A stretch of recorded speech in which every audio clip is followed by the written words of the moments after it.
ನಡಿಬಾರ್ದು ಒಂದು ಘಟನೆ ನಡೆದೋಗಿರೋ ಪರಿಣಾಮ ಪ್ರತಿಫಲ ಇದು.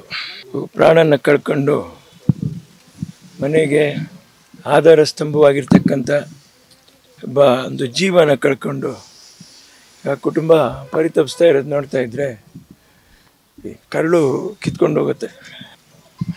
ಜೀವನದಲ್ಲಿ ಮನುಷ್ಯ ಹೇಗೆ ಬಾಳಬೇಕು, ಹೇಗೆ ನಡ್ಕೋಬೇಕು, ಯಾವ ಒಂದು ದಿಕ್ಕಿಗೆ ಮಾನವೀಯತೆ ಸಾಗ್ತಾ ಇದೆ, ನಮ್ಮದು ಮನುಷ್ಯತ್ವ ಸಾಗ್ತಾ ಇದೆ.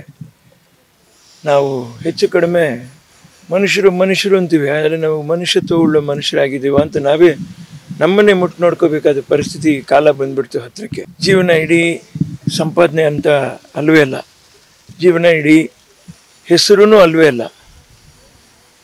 ಜೀವನ ಇಡೀ ಈ ಜೀವಗಳ ಬಗ್ಗೆ ನಾವು ಕಾಳಜಿ ತಗೊಂಡು ಬದುಕುವಂಥ ಬದುಕೇ ಜೀವನ. ಪ್ರತಿಯೊಂದು ಬದುಕಲ್ಲೂ ಜೀವ ಇದೆ.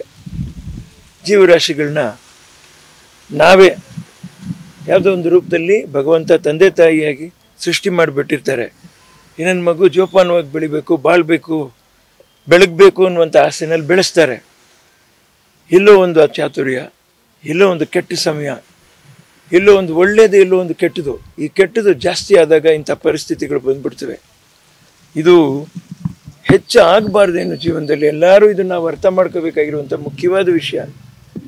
ಹೆಚ್ಚಾಗದಿರ ನಾವು ಸಮಾಜದಲ್ಲಿ ಮತ್ತೊಂದು ಸರಿ ನಾನು ಏನು ಹೇಳೋಕ್ಕೆ ಇಷ್ಟಪಡ್ತಾ ಇದ್ದೀನಿ, ನಾವು ಕಲಾವಿದರಾಗಲಿ, ಅದರಲ್ಲಿ ಕಲಾವಿದರು ನಮ್ಮನ್ನು ನೋಡಿ ಜನ ಅನುಸರಣೆ ಮಾಡ್ತಾರೆ, ನಮ್ಮನ್ನು ನೋಡಿ ಇದೇ ರೀತಿ ನಾವು ನಡ್ಕೋಬೇಕು ಅಂತಂತ ಹೇಳ್ತಾರೆ. ಈಗ ನಾವು ತಪ್ಪು ಮಾಡಿದ್ರೆ ತಪ್ಪೇ ಸರಿನಾ ಅಂತಂತ ಭಾವನೆ ಬಂದುಬಿಟ್ರೆ ಜನಗಳಿಗೆ ಅದು ಭಾರಿ ಆಘಾತಕಾರಿಯಾದ ವಿಷಯ.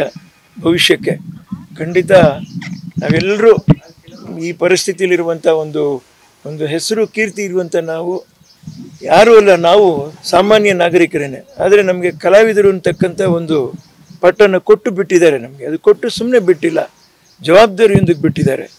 ನಾವು ಏನೇ ಒಂದು ಸ್ವಲ್ಪ ಮಾತಾಡಿದ್ರು, ಏನೇ ಒಂದು ಸ್ವಲ್ಪ ಹೇಳಿದ್ರು ಅದು ದೊಡ್ಡದಾಗಿ ಕಾಣಿಸ್ತದೆ.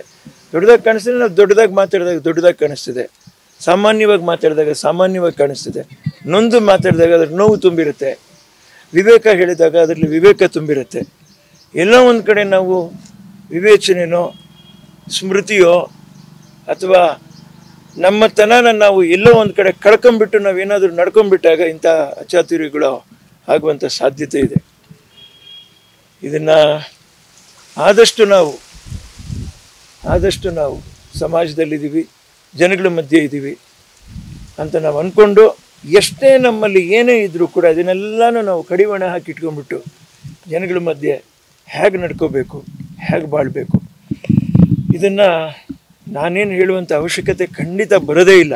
ಯಾಕಂದರೆ ಹಿಂದಿನ ತಲೆಮಾರಿನ ಶ್ರೇಷ್ಠ ಕಲಾವಿದರು, ಹಿರಿಯರು, ಅನೇಕ ಜನ ಸ್ವಾತಂತ್ರ್ಯ ಹೋರಾಟಗಾರರು ನಾವೆಲ್ಲ ಚೆನ್ನಾಗಿ ಬಾಳಬೇಕು, ಬದುಕಬೇಕು, ತಲೆ ಎತ್ತು ಬಾಳಬೇಕು, ವಿಶ್ವದಲ್ಲಿ ನಾವು ಒಂದು ವ್ಯಕ್ತಿತ್ವ ಹೊಂದಬೇಕು, ನಮ್ಮನ್ನು ನೋಡಿ ವಿಶ್ವದಾದ್ಯಂತ ಕಲಿಬೇಕು ಅನ್ನುವಂಥ ಆ ಒಂದು ದಿಟ್ಟಲ್ಲಿ ನಮಗೆಲ್ಲ ಸ್ವಾತಂತ್ರ್ಯ ತಕ್ಕೊಟ್ರು. ತಾನು ಊಟ ಮಾಡಲಿಲ್ಲ ಅಂದರು, ತನಗೆ ಬದುಕಕ್ಕೆ ಜಾಗ ಇಲ್ಲ ಅಂದರು, ಬಾಳಕ್ಕೆ ಜಾಗ ಇಲ್ಲ ಅಂದರು, ಮುಂದಿನ ತಲೆಗಳು ಚೆನ್ನಾಗಿ ಬಾಳಲಿ ಅಂತಂದು. ಆದರೆ ಮುಂದಿನ ತಲೆಗಳು ಹೀಗಾಗುವಂಥ ಪರಿಸ್ಥಿತಿ ಆಗಬಾರ್ದು. ಆಗದಿರ ನಾವು ಎಚ್ಚರಿಕೆ ವಹಿಸ್ಕೊಂಡು ಬಾಳಬೇಕು. ನಮ್ಮ ಸುತ್ತಲೂ ನಮ್ಮ ಮಾಧ್ಯಮ ಇದೆ, ಎಲ್ಲನೂ ಇದೆ. ಅವರ ಮಾಧ್ಯಮ ಮಿತ್ರರಾಗ್ತಾರೇನೆ ಹೊರತು ಮಾಧ್ಯಮ ಶತ್ರುಗಳು ಯಾವತ್ತೂ ಯಾರಿಗೂ ಆಗೋದಿಲ್ಲ. ಖಂಡಿತ ನೀವು ತಿದ್ದಿ ಬುದ್ಧಿ ಹೇಳುವಂಥದ್ದನ್ನ ನಾವು ತಿಳ್ಕೊಂಡು ಜೀವನದಲ್ಲಿ ಅನುಸರಿಸ್ಕೊಂಡು ಅಣ್ಣ ತಮ್ಮ ಅಕ್ಕ ತಂಗಿ ಎನ್ನುವಂಥ ಒಳ್ಳೆಯ ಸೌಹಾರ್ದ ಭಾವನೆಯಲ್ಲಿ ನಾವು ಜೀವನ ನಡೆಸ್ಕೊಂಡು ಹೋಗಬೇಕು ಅನ್ನುವಂಥದ್ದೇ ಇದು ದೊಡ್ಡ ಪಾಠ ನಮಗೆ. ಮತ್ತೆ ಇಂಥ ಪಾಠಗಳು ಆಗೋದು ಬೇಡ ಜೀವನದಲ್ಲಿ ಅಂತ ನಾನು ಭಗವಂತನ ಕೈ ಬೇಡಿ ಮುಕ್ಕೋತಾ ಇದ್ದೀನಿ. ಇಲ್ಲ, ಅಲ್ಲಿ ಮಾತಾಡೋಕ್ಕೆ ಹೆಚ್ಚಾದ ಅವಕಾಶಗಳೇ ಇಲ್ಲ. ಒಂದು ಸರಿ ಹೆಚ್ಚು ಕಡಿಮೆ 5 ಜನ ಹೋಗಿ ಒಂದೇ ಸರಿ ನೋಡೋಕ್ಕೆ ಸಾಧ್ಯ. ಆ ಒಂದು ಸರಿನಲ್ಲಿ ಅವರ ಒಂದು ಸಂಘಟನೆ ಮಾತ್ರ ಅವ್ರು ವ್ಯಕ್ತಪಡಿಸ್ಕೊಂಡ್ರು ಅಷ್ಟೇ. ಅಷ್ಟೊತ್ತಿಗೆ ಎಲ್ಲನೂ ಬೇಗ ಮಾತಾಡಿ ಮುಗಿಸ್ಕೊಂಡು ಈಚೆ ಬಂದೇ ಬಿಡಬೇಕಾಗತ್ತೆ ನಾವು. ಬೇರೆ ಅವಕಾಶನೇ ತಪ್ಪಿಕೊಂಡ್ರು ನನ್ನ ಅಷ್ಟೇ.